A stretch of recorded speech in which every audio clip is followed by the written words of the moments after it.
So working in a community prevention coalition, I also help through that work, people in recovery, people just like you, were starting to come to our prevention meetings and say, hey, I'm tired of going to funerals. I want to be part of the solution. What's going on here with prevention? People that have lived it understand that we can do more at every phase of the game. And through that sort of mobilization, lots of people in our local recovery community helped to form a recovery community center. So we now have a drop-in center.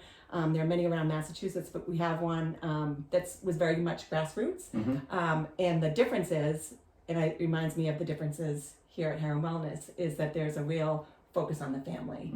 So not only do we help people who are, thinking about initiating treatment or early recovery or established recovery, we'll just take the family members too, right? Maybe your loved one isn't ready yet. And maybe they are struggling in their recovery. We can still help the mom and the dad. We can still help the husband or the wife or the kid, the sibling or the child. And I think that's something very special about HerrenWellness. Can you talk a little bit about how you include the family?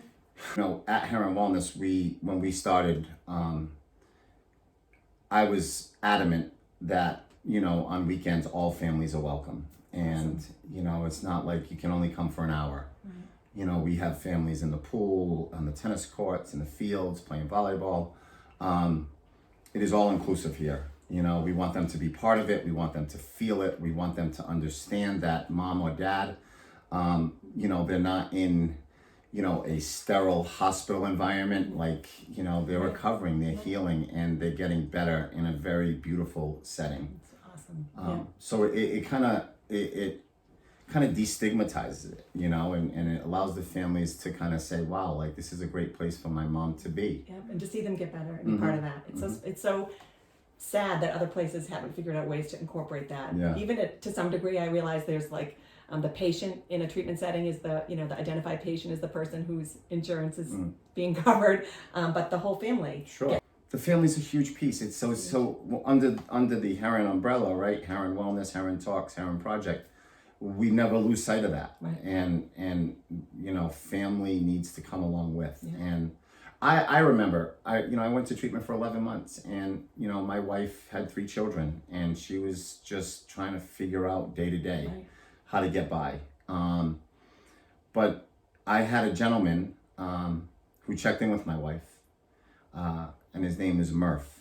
And Murph, who I've never met. No way. He found me the treatment center in New York, and he called my wife 2-3 times a week and just talked her through it. He was, an ear, a voice in her life that she needed at the time. And without Murph, I don't know where I'd be. I don't know if I'd still be married, but I don't even know if I would have ever found a treatment center. And the unfortunate story of Murph is a year and a half sober, I was supposed to meet him. And we were going to meet at the Basketball Hall of Fame, where Chris Mullin was getting inducted. And Chris Mullin had a big part of my story in recovery. And Murph was coming to celebrate that moment. And I was all excited to meet the man who saved me and kept my family together. And he died in Penn Station before getting on the train. So I never met. I never met the man who had probably the greatest impact in my life. So we have kind of a saying around here: "Be someone's Murph." And he didn't have to pick up the phone. He didn't have to call my wife. He had no affiliation with that treatment center. He didn't work for that treatment center. He just was looking to help others. And that's the recovery community, and it's like a perfect, beautiful story of what you can sign up for, right? It's the best. And that's why it's I will never ever take it for granted. The responsibility that we have here when a family pulls up and drops a loved one off. It's an unbelievable responsibility, and but the blessing of witnessing the miracle on a daily basis. Not many people have an opportunity to witness what we witness. It's a gift. It is awesome. I had a couple questions about, if you're seeing any, we have COVID crisis, certainly for sure. We have talked a little bit about the opioid crisis. I wonder if you see any particular, could you say if there are any trends in like what is the main substance for which people seek treatment lately? I think here it's alcoholism. Yeah. I do. Yeah. And I think that's really Everywhere. the majority, Yeah. in Right. the country. Opioid is the headline right now, but alcoholism, has gotten away with a lot because of the attention has been given to Right. the opioid epidemic. The majority of our guests here are being treated for alcoholism. I think we've seen a real trend with alcoholism during COVID as well as mental health. Yeah. I think there's two sides to this, and I think recovery has given me the gift to shift perspectives, right? And as Laurie often talks about with me, is to kind of find the silver lining. And I think COVID has allowed families to intervene. Yeah. Oh, it's nice to hear that. Because I believe it's brought families under the same roof. Yeah. And, the problem is magnified. Right. It's harder to ignore it when you're home. You have eyes all on day. it. Yeah. And interesting. So I think there's been a lot of early interventions because of that. I think there's a lot of people in treatment right now because of that. Oh, I'm glad to hear that. So does that take away from, millions of people suffering from sadness and loneliness and isolation? Yeah. Absolutely. Right. But I do believe that a lot of families have been able to get out in front of the issues. We have a ton of adolescents and teenagers. We're getting phone calls about marijuana. Yeah.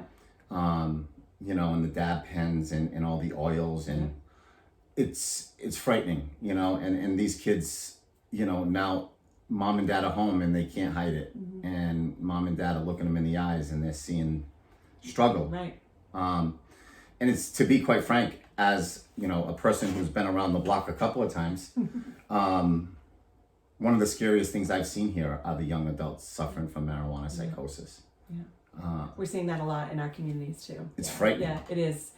And I think the adults, parent age, maybe our cohort, aren't expecting it because it wasn't the same. Right. Even 10 years ago. Yeah, sure. It's changed. The industry and the substance and the way kids and adults use marijuana is so different. The potency. It's so strong, and there are real mental health impacts. Sure. And I think I'm glad to have the opportunity to talk about this and to have validated that you guys are seeing that too, because there just seems to be a whole lot of denial about it. You'll hear from people of all ages, really smart people, including people in recovery sometimes, who feel like it's, not as bad as some of the other drugs, and that you don't die from a cannabis overdose. But there are other ways to rule your life. And absolutely, we're seeing lots of certainly high school age kids with dependency.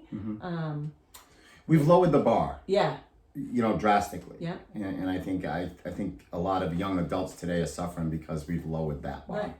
Right. We've kind of surrendered to the fact that kids are going to smoke marijuana and get drunk in their early teen years. Right. And to me, that's sad. We've surrendered to that. And now what we see here is those young adults at 20 to 26 years old coming in, struggling. And to me, that's the scariest thing about addiction, right? The scariest thing about it is nobody knows who has it. Right. Nobody wakes up knowing I'm the one that's going to suffer. Right. Or this is coming for me. Like I can manage now, and I'm having fun now. And you talk about some of that in your public talks. It's all fun and games until it isn't. And how can you tell? You can't tell by looking at a kid. No, you can't. And that's the scary thing. Right. I mean, we've had families come here.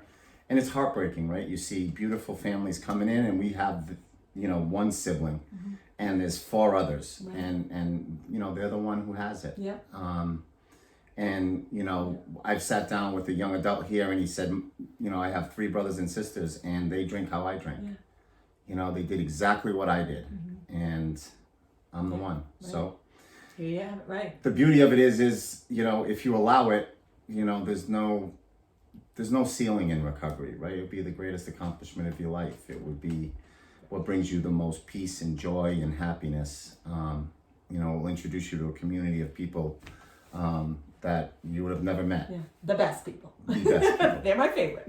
Totally. It's true. Yeah. And I think that's a really good message is that, you know, if you have a substance use disorder, I feel like deep in your heart, even if you're a young person, if you're needing to smoke weed to go to sleep, if you're spending all your money and spending all your time figuring out how you're going to use today and not get caught or get in trouble, you already know that you got to get a little inkling that maybe this isn't normal, or maybe you know, and maybe you do because you're a teenager think you can probably run this for a while.